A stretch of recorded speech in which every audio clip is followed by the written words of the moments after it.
Ні. Пакунок підерам об table.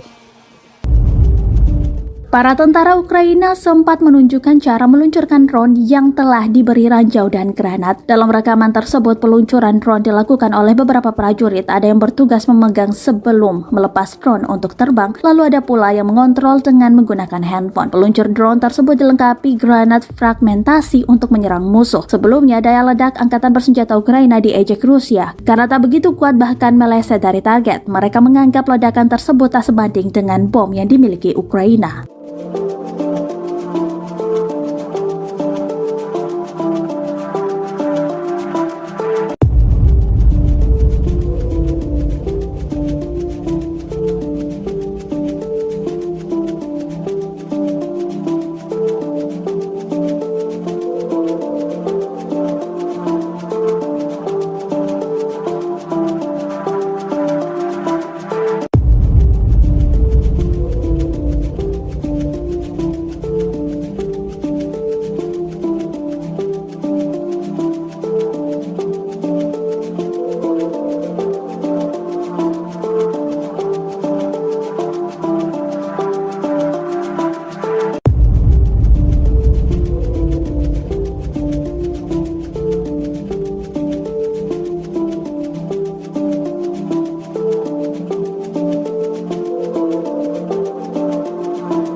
Terima kasih sudah nonton.